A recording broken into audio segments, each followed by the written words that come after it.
Subscribe करें और bell दबाएं ताकि कोई खबर रह न जाए।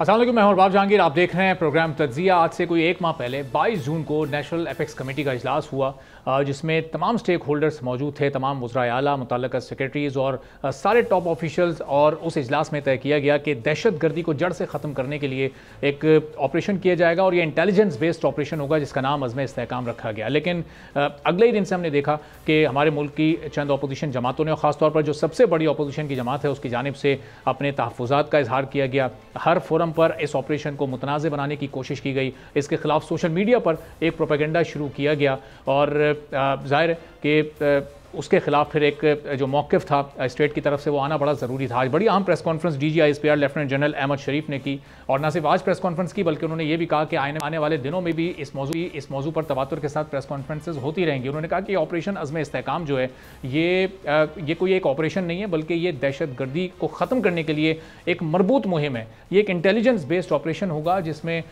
ऐसी कामयाब कार्रवाइयाँ की जाएंगी जो कि इंटेलिजेंस की बुनियाद पर होंगी। ये कोई रैंडम ऑपरेशन नहीं होगा और ऐसे ऑपरेशंस कामयाबी से हमकिनार होते हैं। साथ ही उन्होंने ये भी कहा कि इस ऑपरेशन को लेकर और जो माजी में 1-1.5 साल में जो मुख्तलिफ कंट्रोवर्शियल वाक़यात हुए, उनको लेकर जिस तरह से इस वक्त एक डिजिटल दहशत गर्दी की जा रही है, जिस तरह से प्रोपेगेंडा किया जा रहा है, जिस तरह सोशल मीडिया का मिस यूज़ किया जा रहा है, वो इस वक्त बहुत ही गलत है। और कवानीन मौजूद हैं, अब उन कवानीन पर अमल दरामद का वक्त आ गया है। तो जो आज ये टर्म इस्तेमाल की गई है डिजिटल टेररिज्म, इसके खिलाफ अब आगे क्या लाइन ऑफ एक्शन इख्तियार किया जाना चाहिए, इस प्रोपेगेंडे से, इस फेक न्यूज़ से, इन झूठी खबरों से और इदारों पर कीचड़ उछालने के इस अमल को कैसे रोकना होगा, इस पर हम गुफ्तगू करेंगे। मसूद खान साहब ब्रिगेडियर हमारे साथ मौजूद हैं। बहुत शुक्रिया मसूद साहब, प्रोग्राम के लिए आपने वक्त निकाला।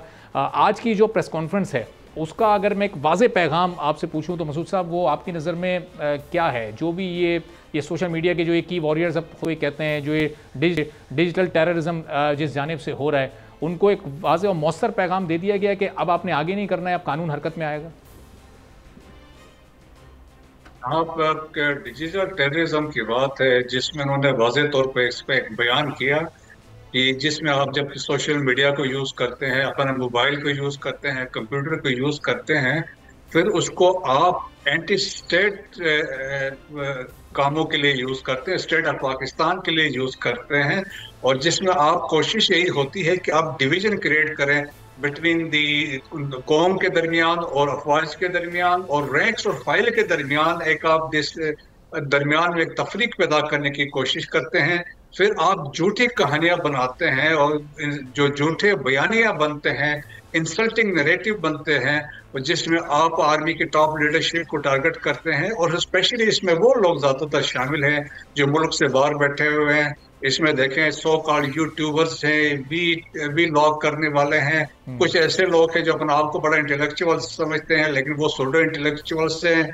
और उनकी हर चीज़ में आप देखेंगे बज़ाहिर वो बात तो कहेंगे कि हम बड़े पते की बात कर रहे हैं, लेकिन वो अफवाज के साथ उनकी नफरत और जो उनके तासुरात का उससे पता चलता है कि वो किस तरीके से मलाइन कर रहे हैं। तो वो एक मुनज़्ज़म मुहिम और एक तहरीक है। तो लेकिन जो मैसेज दिया गया है कि इस पे देखे कोई इसमें अभी कंप्रोमाइज़ नहीं होगा, और इसमें देयर इज रिक्वायरमेंट, जिस तरह उन्होंने बात की है, रेगुलेशंस की ज़रूरत है, कानून की ज़रूरत है। और हमने अभी रिसेंटली देखा है कुछ जो गवर्नमेंट ऑफ पंजाब की तरफ से कुछ कवानीन पेश हुए और असेंबली से पास हुए हैं, तो मेरे ख्याल में उसकी ज़रूरत है और उसकी सीरियस इम्प्लीमेंटेशन की ज़रूरत है। क्योंकि देखिए, अफवाज पाकिस्तान की जब हम बात करते हैं और ख़ासतौर पर पाकिस्तान आर्मी की हम बात करते हैं, तो Pakistan army centre of gravity है इस मुल्क की, जिसको हम कहते हैं कि नेशनल फैब्रिक को उन्होंने जोड़ के रखा हुआ है। और तमाम दुश्मन इस बात पे इनके इत्तेफाक है कि अगर नुकसान पहुंचाना है तो पाकिस्तान आर्मी को नुकसान पहुंचाए, ताकि पाकिस्तान को नुकसान पहुंचाया जा सके।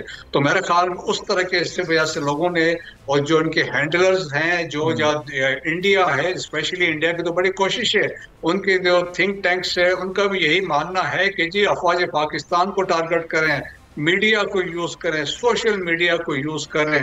तो लेकिन ये है कि ये आर्मी जो है, ये पाकिस्तान को इसने इंटैक्ट रखा हुआ है। और मेरा ख्याल में हमें नहीं बोलना चाहिए कि जो सिचुएशन यमन में है, लीबिया में हुई है, इराक में हुई है, तो मेरा ख्याल में वहां पे हमारे 10% भी सिचुएशन नहीं थी जहां भी टेररिज्म जहां पे हुआ है। लेकिन फौज के यहाँ पे ऑलवेज कुर्बानियां दे रहे हैं पाकिस्तान की सॉवरेनिटी के लिए और टेरिटोरियल इंटेग्रिटी के लिए। जी। और अफवाज पाकिस्तान का ये अज़म है कि हर सूरत में दहशतगर्दी और जो डिजिटल टेररिज्म है इसके खात्मे तक ये जो है मुकाबला जारी और है। मज़ा हमने देखा है कि जब भी किसी बड़े ऑपरेशन का ऐलान पाक फ़ौज की जानिब से होता है तो उसके बाद फिर ये इस तरह की छोटी छोटी कार्रवाइयाँ शुरू होती हैं। जब ये सोशल मीडिया पर ज़्यादा प्रोपेगेंडा शुरू हुआ ऑपरेशन अज़्म इस्तेहकाम के ऐलान के बाद, जब सारे स्टेक होल्डर्स वहाँ मौजूद थे 22 जून को, उनकी मौजूदगी में इस पर एलामिया भी जारी हुआ, तो अब ये बाद में फिर क्यों तहफ़्फ़ुज़ात या क्यों उसको कंट्रोवर्शियल बनाने की कोशिश की गई? अगर कोई एतराज़ था तो वहीं पर, जब नुमाइंदगी मौजूद थी तो वहीं पर आवाज़ उठानी चाहिए थी। जी हाँ, बहुत बड़ी बदकिस्मती की बात है, लेकिन सियासी फायदा उठाने के लिए, पॉलिटिकल माइलेज के लिए इसको इन्होंने ऐसा इसको रंग दिया गया कि एक बहुत बड़ा ऑपरेशन होने वाला है जिसमें डिस्प्लेसमेंट होगी और वो खैबर पख्तूनख्वा स्पेसिफिक होगा। जबकि देखें कि वाज़ेह तौर पे उस वक्त भी ये वाज़ेह तौर पे बताया गया था अज़्म इस्तेहकाम बेसिकली एक कंसेप्ट है, एक विजन है, और जो अक्रॉस पाकिस्तान होगा जिसमें गिलगित बल्तिस्तान भी शामिल है, AJK भी शामिल है, और continuity of the previous operation जो पहले हो चुके हैं, बिल्डअप जो पिछला ऑपरेशन से उनको लेके आगे चलना है। इंटेलिजेंस बेस्ड ऑपरेशन होंगे, इंटेंसिटी इसकी ज्यादा होगी, लेकिन ये जो एक्टिविटी होगी ये एक जुज है। लेकिन इसमें इंपॉर्टेंट चीज है, जिस तरह उन्होंने एक्सप्लेन भी किया, देखें कि इसमें जो है सोशो इकोनॉमिक डेवलपमेंट की बात हुई है। खासतौर पर जब हम बात करते हैं एस्ट वाइल फाटा की बात करते हैं तो वहाँ पे डेवलपमेंट है, प्रोविंस की जिम्मेदारी है, फेडरल गवर्नमेंट की जिम्मेदारी है। और इसके अलावा देखिए कैपेसिटी बिल्डिंग की बात हो रही है कि जहाँ पे आपकी पुलिस जो है खैबर पख्तूनख्वा की उन्होंने बात की, CTD के 537 है जिन्होंने एक्चुअली अवेलेबल हैं, और जबकि सबसे ज्यादा मसाइल जो टेररिज्म के हैं वो खैबर पख्तूनख्वा में है। इसी तरीके से देखें हमारे जो क्रिमिनल जस्टिस सिस्टम है उसमें देखें हम 1807 और 1898 वाला लॉ लेके चल रहे हैं, चालान तक कैसे जाके वहां रुक जाते हैं। और इसके देखें कि एंटी टेररिस्ट जो कोर्ट्स हैं वो न होने के बराबर हैं, जो पेंडिंग केसेस हैं वो सबसे ज्यादा खैबर पख्तूनख्वा और बलोचिस्तान में है। तो ये भी एक चीज उसमें है। तो मेरे ख्याल में इसके अलावा जो एक और इम्पोर्टेंट चीज उन्होंने हाईलाइट की है वो नेक्सस की बात की उन्होंने, जो टेरर का और जो माफिया के दरमियान है, जो क्रिमिनल माफिया के दरमियान है। मैं आपको एक मिसाल देता हूं कि पाकिस्तान की इकानमी में 40% जो GDP पे असर पड़ता है वो शेडो इकानमी है। और इस शेडो इकानमी की ये मिसाल है कि पाकिस्तान में 13 मिलियन टाइल्स जो है एनुअली पाकिस्तान में फ्रोक्स होते हैं, इसमें 65% स्मगल होके आते हैं। 6 मिलियन लीटर्स ऑफ जो ऑयल है ईरान से स्मगल होता है। 227 अरब रुपए का पाकिस्तान को नुकसान है। पाकिस्तान बिजनेस काउंसिल की रिपोर्ट है कि 800 अरब का सालाना इस टैक्स एवेजन और इस स्मगलिंग से पाकिस्तान को नुकसान हो रहा है। तो ये जो पैसा आता है फिर ये टेरर फंडिंग में जाता है। ठीक है। और मसूद साहब, ये चूंकि ये एक इंटेलिजेंस बेस्ड ऑपरेशन है तो ये कैसे आप इसको किसी रैंडम दूसरे ऑपरेशन से डिफ्रेंशिएट करेंगे? ज़रा इस पर भी आप थोड़ी सी रोशनी डालिएगा कि ये इंटेलिजेंस बेस्ड ऑपरेशन में और जो बाकी इससे पहले माजी में ऑपरेशन हुए हैं इसमें क्या फ़र्क होगा?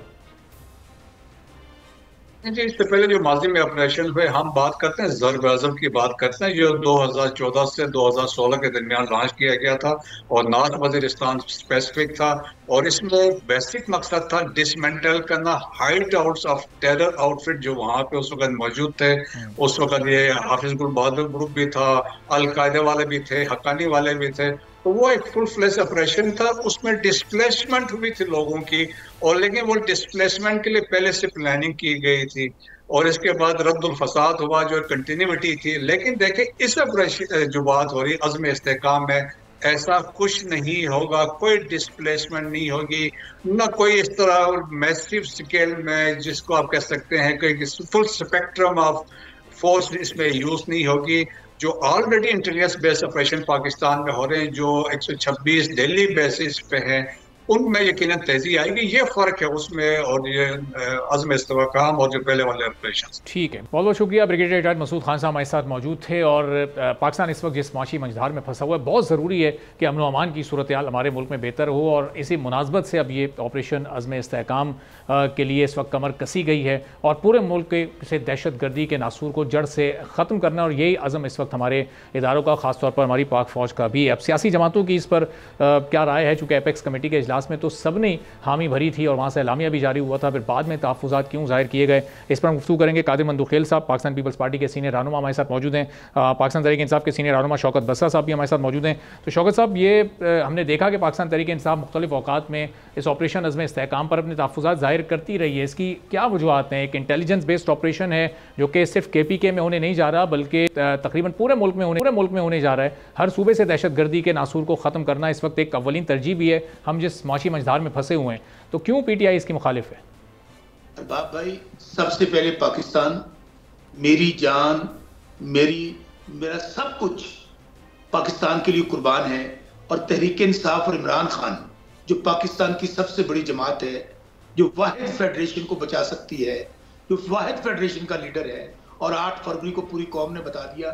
ये कैसे हो सकता है कि हम पाकिस्तान की जो नेशनल इश्यूज हों उसके ऊपर हम इकट्ठे ना हों और हम अपने अफवाज पाकिस्तान को सपोर्ट ना करें? ये नामुमकिन है। लेकिन उसका हमारी जो रिजर्वेशंस हैं वो ये है कि आपने 2 साल से तहरीक इंसाफ और इमरान खान को दीवार से लगा रहे हैं। हजारों कारकुनान इमरान खान समेत आज भी बेगुनाह जेलों में पड़े हुए हैं। आज भी हमारी माओ बहनों बेटियों को केसों में उलझाया हुआ है। भाई, अगर आप हमसे मुज़ाकरात करना चाहते हैं, बात करना चाहते हैं, तो हमें बताएं तो सही। पर तहरीक इंसाफ की KP में हुकूमत है। आपने एपेक्स कमेटी का जिक्र किया, वहां पे जब मीटिंग हुई, हमारे KP के जो चीफ मिनिस्टर अली अमीन गंडापुर साहब, उन्होंने कहा हमें कहीं इत्मीनान में नहीं लिया गया। आज भी हम ये समझते हैं, मैंने अभी थोड़ी देर पहले प्रेस कॉन्फ्रेंस सुनी है कि भाई पाकिस्तान, मैं बार बार कह रहा हूं, पाकिस्तान है तो सब कुछ है। ये सियासी, जब तक कौम जो 90% इमरान खान के साथ है वो इदारों के पीछे नहीं होगी, वो फौज के पीछे नहीं होगी, तो मुझे बताइए कोई भी इदारा, कोई भी फौज उस वक्त तक कामयाब नहीं हो सकती जब तक अवाम साथ ना हो। तो आप उस जमात को, तो आप आज भी आप हमारे दफ्तर में दहशतगर्द ढूंढ रहे हैं, उस दफ्तर को सील कर दिया गया है। अब KP के अंदर आप ऑपरेशन अगर करेंगे तो वहां तो कोई और जमात है ही नहीं है। इन सब की वहां जमानतें जब्त हो गई। और इवन ये नून लीग हो या पीपल्स पार्टी, लेकिन बसरा साहब, ये ऑपरेशन किसी सियासी जमात के खिलाफ तो नहीं है नहीं, ये तो दहशतगर्दी और दहशतगर्दों के खिलाफ है। मैं और बात कह रहा हूँ, जब इजलास में आपको बुला लिया तो इसका मतलब कि एतमाद में तो वहाँ ले लिया ना सबको इजलास में बुलाकर? नहीं लिया आफ्ताब भाई, मैं और बात कह रहा हूँ। फिर कह रहा हूँ कि आप इत्मीनान में उनको ले रहे हैं जिनके साथ अवाम नहीं है। अवाम तो उनसे नफरत करती है। अवाम समझती है कि आज अगर पाकिस्तान का बेड़ा गर्क हुआ है तो यही तो वो टोला है जो यहाँ पर 6-6, 7-7 बारियां ले चुका है, जिनका पाकिस्तान में कोई स्टेक नहीं है। ये सिर्फ हुकूमत करने के लिए पाकिस्तान आते हैं। और अभी भी जो 2024 का इलेक्शन हुआ है, अवाम ने तो वाज़ेह पैगाम दे दिया कि जान अल्लाह दी वोट खानदा। तो भाई, अगर आपने मुज़ाकरात करने हैं, बातचीत करनी है, उसका रास्ता अडयाला जेल कैदी नंबर 804 है। आप क्या कह रहे हैं? राना सनाउल्लाह कहते हैं कि हम कोई भी, जब भी जमानत होगी हम इनको किसी ना किसी मुकदमे में डाल देंगे, हम इन पे और FIR कर देंगे। ठीक है, चलें बस साहब, मैं वापस जरा आपकी तरफ आता हूँ, जरा मंदुखेल साहब से भी इस पर उनका पॉइंट ऑफ व्यू लेना। लेकिन इनकी जिम्मेदारी है कि ये बजाय इसके कि हमें दीवार से लगाएं, हम पर मुकदमा दर्ज करें, हमारे दफ्तरों को सील करें, हमारे घरों पे छापे मारें, हमारे नौजवानों को आप वहां पर जाकर अगवा बराए बयान के लिए ले जाएं, तो इस तरह मुझे बताइए किस तरह नेशनल हार्मनी पैदा होगी? ठीक है, अब ये आप ये जो 10 पॉइंट आपका आ गया, जरा बसर साहब मौका दीजिएगा मुझे। मंदुखेल साहब, अब अगर अपोजिशन को लेना है एतमाद में, और दूसरी तरफ ये इस तरह की कार्रवाइयाँ भी हम देखते रहे, अभी राना साहब का बयान कोट किया है बसरा साहब ने, और वो उस पर भी एहतजाज कर रहे हैं कि जी ज़ाहिर तहफ़्फ़ुज़ात हमारे ऑपरेशन अज़्म इस्तेहकाम पर इसलिए हैं क्योंकि हमें एतमाद में नहीं लिया गया। अगर मुल्क की सबसे बड़ी अपोजिशन जमात और एक सूबे की हुकूमत में शामिल, हुकूमत को नहीं अगर एतमाद में लिया जाएगा तो फिर ये मामला कैसे बढ़ेंगे? फिर ये ऑपरेशन और हुकूमत के जो भी मामला हैं वो चलते रहेंगे आगे स्मूथली? जी अरबाज साहब, आपने शौकत बसरा साहब ने सवाल किया था ऑपरेशन के हवाले से, उसने आपको पूरा जो है ना वो बरस, लेकिन किसी बात का जवाब नहीं दिया। आपने एपेक्स कमेटी का जिक्र किए, उन्होंने कहा एतमाद में, तो एपेक्स कमेटी जो बुलाया गया वो क्या आलू टमाटर के भाव मालूम करने के लिए बुलाया गया?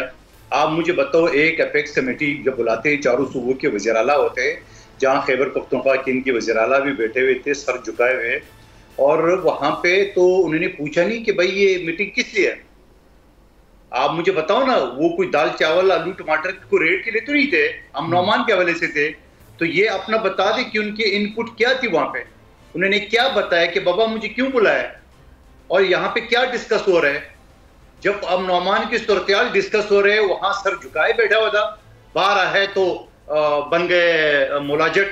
कोई ऐसा थोड़ी होता है, एक मुल्क है। और फिर 18वीं तरमीम के जरिए जो अमन अमान के जो सब्जेक्ट है या जिम्मेदारी है वो सूबाई हुकूमत की है। आप मुझे बताओ, जो बनू में सूरत हाल चल रहा है या वज़ीरिस्तान में सूरत हाल चल रहा है, क्या सूबाई हुकूमत इसकी जिम्मेदार नहीं है? क्या सूबाई हुकूमत इसको कंट्रोल करने में कामयाब हुआ है? क्या सूबाई हुकूमत वहाँ जो सूरत हाल चल रही है, जो मुख्तलिफ रिपोर्टें सोशल मीडिया पे, आप लोग तो नहीं चला सकते हो, सोशल मीडिया पे जो चल रहा है, क्या उसका सूबाई हुकूमत ने कोई जिम्मेदारी उठाई? क्या सूबाई हुकूमत के पास कोई फार्मूला है? क्या सूबाई हुकूमत इस काबिल है कि उसके ऊपर कंट्रोल लगे? बाकी जो आपने ऑपरेशन के हवाले से बात की है, मेरे भी ये कहना है कि आप जो वहाँ पे मैं इस चीज़ की बिल्कुल मुखालफत करूँगा जो बशरा साहब कहते हैं। उनका तो एक ही इशारा है कि बस इमरान खान को दीवार से मत लगाओ, उनसे बातचीत करो, सियासी लोगों से डायलॉग करे और सियासी लोगों से हल निकलता है। लेकिन ऐसा ना कोई देर ना हो जाए। ये जो धमकियां, ये जो बलवे, ये जो सूरत, ये सारी चीजें जो ना, ये इनकी इसमें हक में नहीं जा रही है। कादिर खान, और ये जो फिच का रिपोर्ट है, जिस हल की आप बात कर रहे हैं या इशारा दे रहे हैं, तो ये अगर केपी के हुकूमत भी इसमें ताउन करे इस ऑपरेशन में, तो शायद एक अच्छा वर्किंग रिलेशनशिप बन सकता है और आगे के लिए कुछ मुश्किलात शायद इनकी कम हो सकती हैं। वो तो आपने सवाल किया था, बसरा साहब ने तो ये तो नहीं कहा आपको कि सूबाई हुकूमत को आप एतमाद, वो तो कहते हैं इमरान खान को रिहा करो, उसके खिलाफ ना करो। वो तो आपसे बात ही नहीं कर रहे ना। मैं कब कह रहा हूँ कि आप पख्तूनख्वा हुकूमत से बात ना करें? जब वज़ीर आला को बुलाया एपेक्स कमेटी में, तो किस लिए बुलाया? मैं तो बार बार इस सवाल उठा रहा हूँ। जब उसको बुलाया वहां पे, तो अगर वो डिस्कस कोई चीज नहीं हुई है तो पूछना चाहिए कि बाबा मुझे क्यों बुलाया। सवाल ये है, ये तो शौकत बसरा साहब तो टोटल इन चीज को करेगा नहीं जी। इमरान खान से जाके जेल में बात करो, उसके खिलाफ झूठे मुकदमा छोड़ दो, फलाना छोड़ दो, फलाना छोड़ दो, उनसे बात करो। तो उसका मतलब क्या है कि उनको रिहा कराओ, फिर हम बात करेंगे। ऐसा नहीं चलेगा। तो बसरा साहब, मैं भी ये कहना चाह रहा हूँ कि मैं भी ये कहना चाह रहा हूँ, आखिरी जुमला, मैं भी ये कहना चाह रहा हूँ कि आप ऑपरेशन जिस आवाम के लिए कर रहे हो, चाहे वजीरिस्तान हो, चाहे बनू हो, चाहे स्वात हो, चाहे पुख्तनख्वा का कोई हिस्सा हो, वहाँ की जो अमायदीन है, वहाँ जो कबाली रहनुमा है, उनको आप ऑपरेशन किस लिए कर रहे हो? आप ऑपरेशन इसलिए कर रहे हो ताकि अमन-ओ-अमान हो जाए। अमन-ओ-अमान तो उनको भी पता है कि अमन-ओ-अमान की सूरत ठीक नहीं है। अगर इनके साथ मशावरत हो जाए कबाली अमायदीन के साथ, तो ये ज्यादा बेहतर ऑपरेशन होगा, ज्यादा कामयाब ऑपरेशन होगा, ज्यादा बेहतर तरीके से जो दहशतगर्दी है जो सब पे लपेट में ले चुका है। तो मैं ये समझ रहा हूँ कि उस लिहाज से तो बेहतर है कि जो कबायली हमायदीन है उनके साथ जो है ना मुज़ाकरात कर ले, उनसे बात कर ले, उनसे तजावीज़ ले और उनको अनबोर्ड ले, तो ज्यादा बेहतर होगा और कामयाब ऑपरेशन होगा। ठीक है। तो बसर साहब, ये जो कानूनी और सियासी मामलात हैं, इसको आप ये अमन अमान की सूरत हाल से क्यों मर्ज कर रहे हैं? वो कानूनी लड़ाई आपको अदालतों में लड़नी है, जो सियासी तौर पर अगर आपके साथ कुछ गलत हो रहा है वो आपको हुकूमत से डील करना है। इसमें ये अमन अमान वाली चीज़ में क्यों तहफ़्फ़ुज़ात आपके सामने आ रहे हैं? वहाँ फोरम मिला था अली अमीन गंडापुर साहब को बात करने के लिए। आफ्ताब भाई, जो मंदोक खेल साहब ने बात की कि एपेक्स कमेटी की मीटिंग हुई थी, आपको याद है कि बाहर आकर अली अमीन गंडापुर साहब ने क्या कहा था? उन्होंने कहा वहां किसी किस्म के ऑपरेशन कोई बात नहीं हुई है और उनकी बात को इंडोर्स किया वजीर इत्तलाआत ने। हाँ, जो कि उस मीटिंग का हिस्सा थे कि वहां पे ऑपरेशन की कोई बात नहीं की गई। आपने अभी अभी मंदोक खेल साहब के मुंह से निकला, जितने इलाकों का नाम लिया वो कहां के हैं? केपी के। भाई बार बार कह रहे हैं कि हम ये नहीं कह रहे, हमें तो पता है इस बात का कि हमें आप हर तरह के झूठे फ्रॉड केसेस में इमरान खान से वो आप अंदर रखेंगे, क्योंकि आप डरते हैं, आप घबराते हैं, आप इमरान खान को बाहर नहीं आने देंगे। लेकिन मैं इमरान खान का नाम क्यों ले रहा हूं? इमरान खान की केपी में हुकूमत है और इमरान खान पाकिस्तान है। बसर साहब, ये आप तो खान साहब को बाहर लाने की बात कर रहे हैं, यहाँ तो आर्टिकल 6 लगने की बातें हो रही हैं और उसमें जो इत्तेहादी हैं उनको भी साथ रखने की बात हो रही है। छोटा सा ब्रेक जरा मैं यहाँ पर ले रहा हूँ, वापस आता हूँ, फिर आता छोटी सी गुफ्तगू भी आपको सुनवाता हूँ और फिर हम गुफ्तगू वहीं से शुरू करेंगे।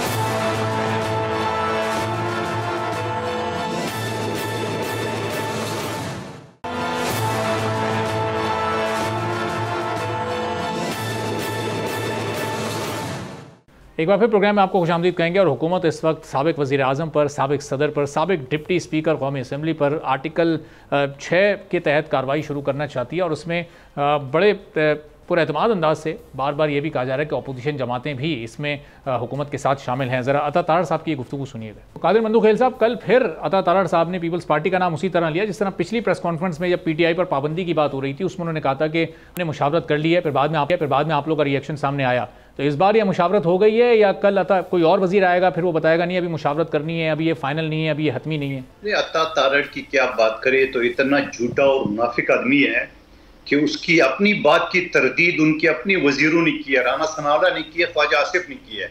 ये तो बार बार झूठ बोल के पीपल्स पार्टी को मुलवस करने की कोशिश कर रहे हैं। इनके अपने वजीर के बयान आप सुन रहे, उसने बोले नहीं अभी मुशावरत हो रही है। तो कैसे ये झूठा आदमी बार बार इस चीज की कर रहे हैं। और दूसरी बात ये है, आर्टिकल 6 का अगर जी बात कर रहे हैं, सुप्रीम कोर्ट का जो अदम एतमाद की तहरीक पे जो जजमेंट दिया है उसमें क्लियर कट का कि आइन शिकनी की है डिप्टी स्पीकर ने, ठीक है। लेकिन उसके बावजूद मैं ये कहूंगा कि सियासी लोगों के ऊपर या सियासी पार्टियों के ऊपर ये जो गद्दार के फतवे या काफिर के फतवे इनसे हमें बाहर आना चाहिए। मैं जाती तौर पे पॉलिटिकल पार्टी पे पाबंदी लगाने के बिल्कुल खिलाफ हूँ, क्योंकि हमें सियासी मैदान में एक दूसरे का मुकाबला करना है। और अभी पिछली हुकूमत में जहां PTI की हुकूमत थी उन्होंने TLP पे पाबंदी लगाई, फिर क्या बना? उससे पहले जो पाबंदियां मुख्तलिफ पार्टियों पे लगी क्या बना? क्या वो पार्टियां खत्म हो गई है? तो मैं ये समझ रहा हूँ कि इस चीजों से हट के हमें एक दूसरे का सियासी मुकाबला करना चाहिए। हमारे पास बहुत कुछ मवाद है PTI के खिलाफ को सियासी मैदान में बोलना, न कि हम सिर्फ गद्दार और काफिर के फतवे लेके एक दूसरे के पीछे चल दौड़े। और जो इमरान खान साहब के खिलाफ जो इद्दत वाला केस है उसके बारे में तो मैं शुरू से कहता रहा हूँ कि ये पाकिस्तान का घटिया तरीन केस है।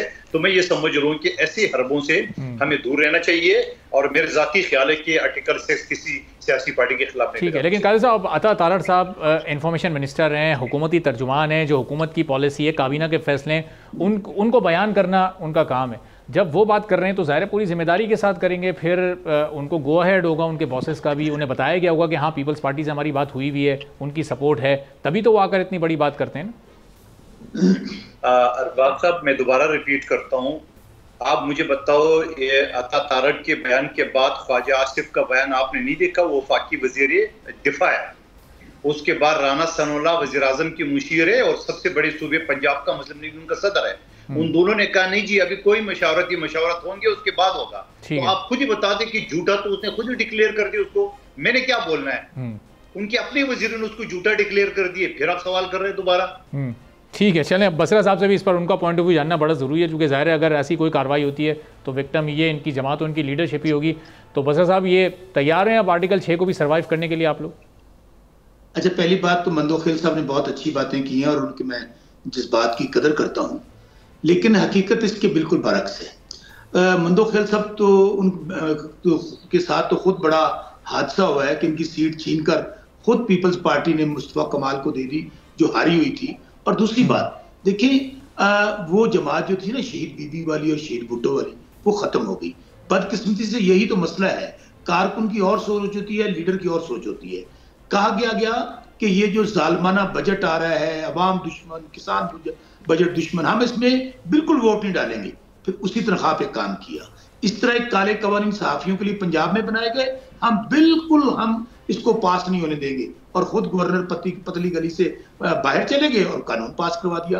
अब भी ये सब इकट्ठे हैं, चूंकि जो पीपल्स पार्टी की क्यादत और नून लीग की क्यादत है, इनका एक ही मसला है, इनको पता है कि हमने अगर बचना है या सर्वाइव करना है तो हमने इमरान खान को अंदर रखना है, हमने इमरान खान को खत्म करना है। और ये चूंकि सियासी मैदान में मुकाबला नहीं कर सकते, ये इनकी शिकस्त का इतराफ है, इनकी घबराहट है। चले ये भी करके देखें। बसर साहब, देखें कि जो स्पेसिफिक केसेस हैं, जमात पर पाबंदी का मामला है, आर्टिकल 6 का मामला, उस पर तो पीपल्स पार्टी कितना वोकल होकर बात कर रही है।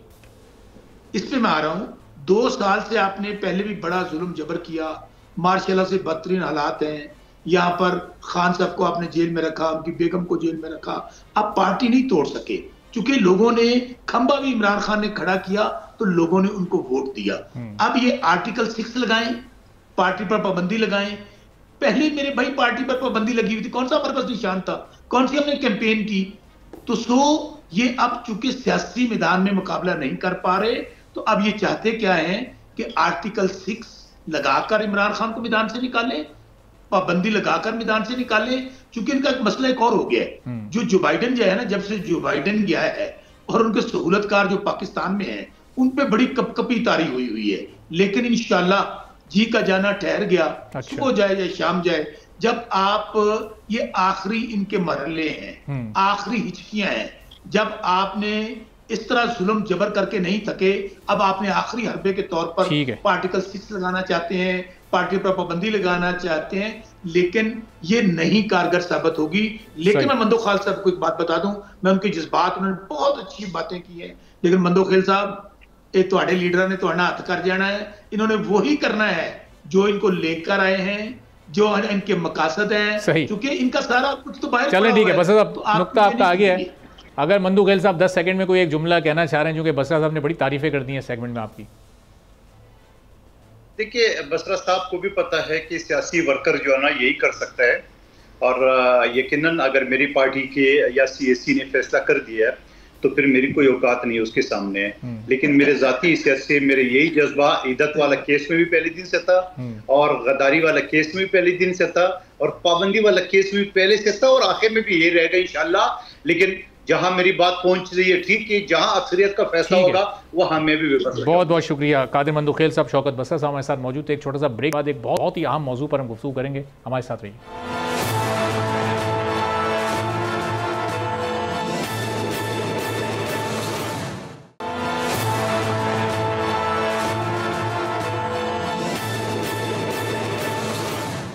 एक बार फिर प्रोग्राम में आपको खुशामदीद कहेंगे। महंगाई, बेरोजगारी, बेयकीनी और अमन अमान की बिगड़ती सूरत हाल ने इस वक्त तमाम का जीना दुभर कर दिया है।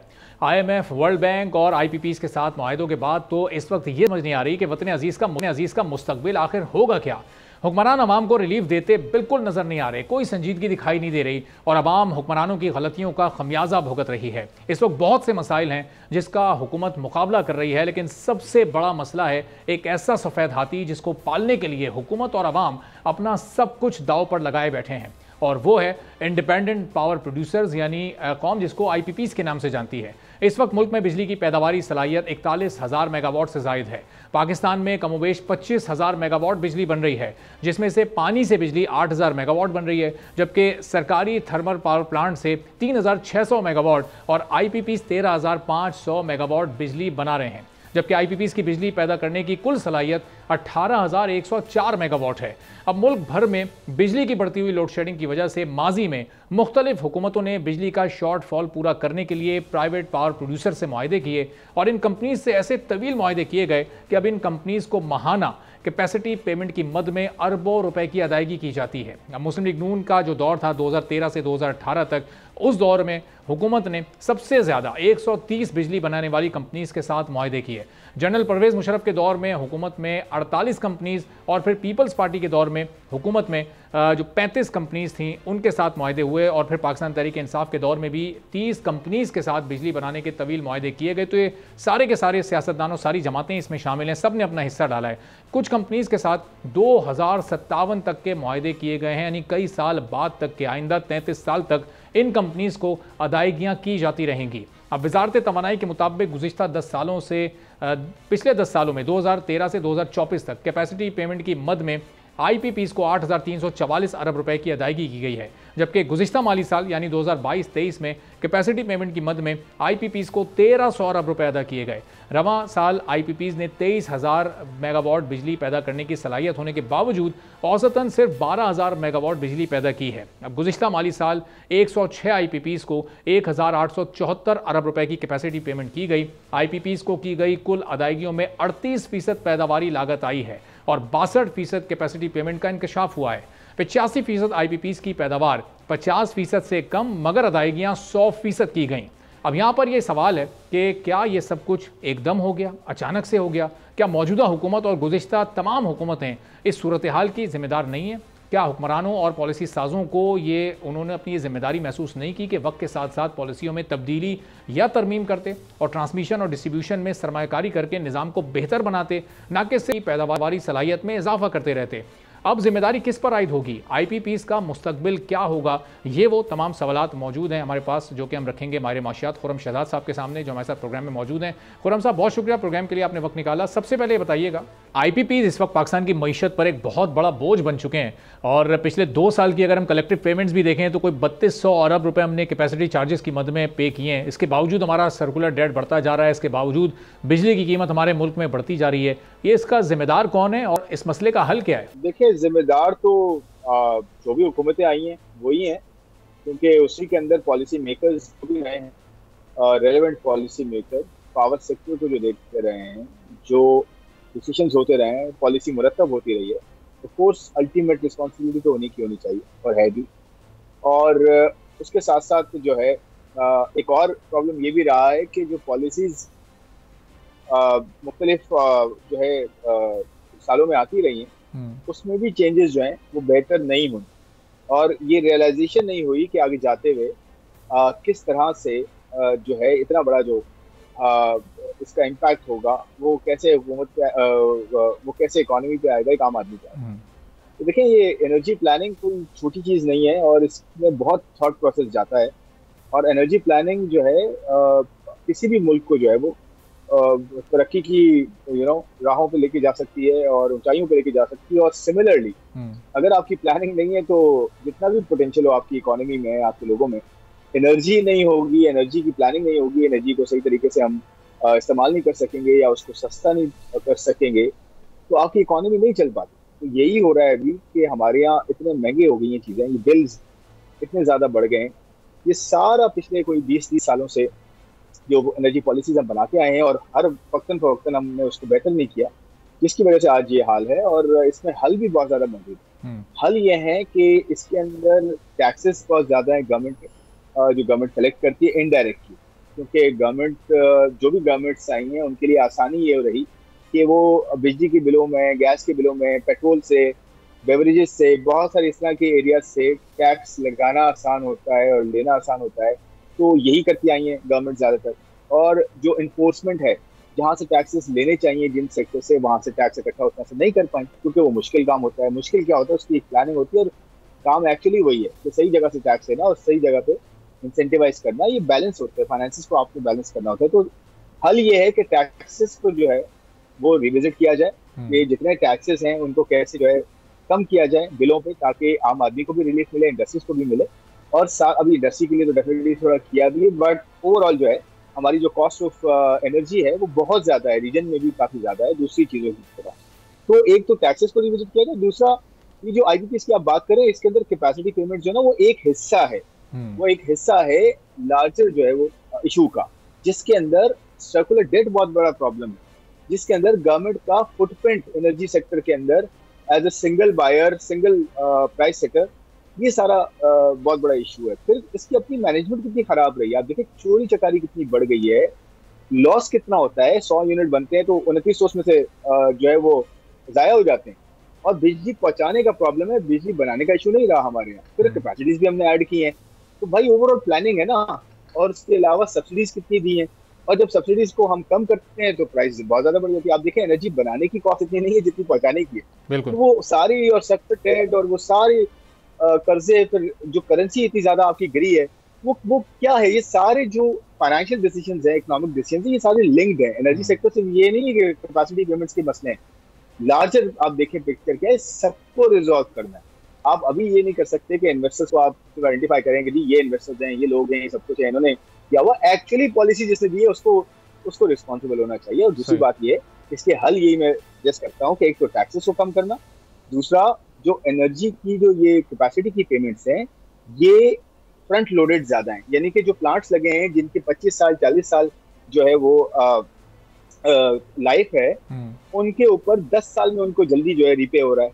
तो इसको हम रिक्वेस्ट कर सकते हैं, यही हो सकता है। अदरवाइज आप ये बड़ा सेंसिटिव मामला है कि आपने अगर इन्वेस्टर को बहुत ज्यादा इस वक्त जो है टारगेट कर दिया तो आपके इन्वेस्टमेंट ही नहीं आएगी, लोग आपके यहाँ इन्वेस्ट ही नहीं करेंगे कि ये कंट्री जो है यूटर्न ले लेता है, अपनी गलतियां जो है इन्वेस्टर पे डाल देता है, पॉलिसी अपनी खराब होती है और इवेंचुअली इन्वेस्टर को जो ठीक है। तो खुरम साहब एक ह्यूज रिफॉर्म की इसका मतलब ज़रूरत है, लेकिन अगर ये एक एक करके एक एक स्टेप उठाया जाएगा इस रिफॉर्म की तरफ तभी कुछ मुमकिन हो सकेगा। अभी तो हमें कोई इंटेंशन, कोई विल इस तरह की नज़र नहीं आ रही कि कम से कम कैपेसिटी चार्जेस को हम किसी तरह कंट्रोल कर लें या कोई कॉन्ट्रैक्ट्स को नेगोशिएशन की तरफ ले जाएं। तो ये क्यों नहीं कर पा रही है हुकूमत? का बहुत ही मुश्किल काम है। नहीं देखिए, होता ये है, मेरे ख्याल में हुकूमत को करना चाहिए डेफिनेटली। देखें, होता ये है कि कैपेसिटी चार्जेस आप देखें, 60 रुपए की बिजली अगर आपको मिल रही है, 60 की 65 की मिल रही है, उसमें टैक्स का पोर्शन देखें ना कितना है, 30%, 40%, 45%, और कैपेसिटी चार्जेस 18 रुपए हैं।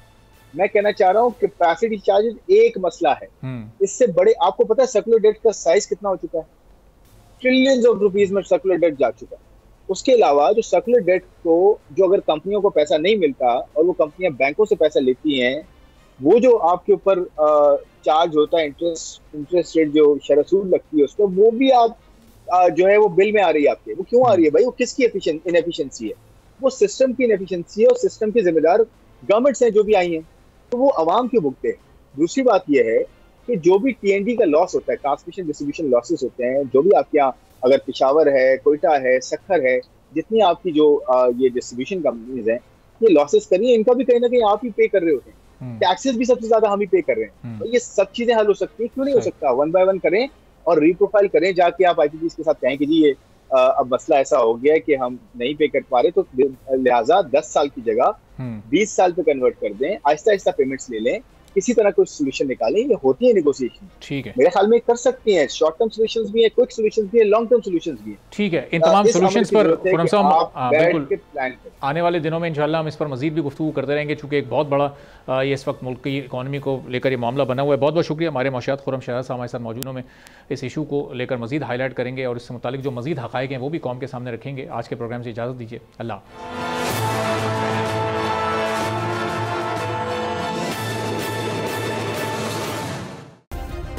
सब्सक्राइब करें और बेल दबाएं ताकि कोई खबर रह न जाए।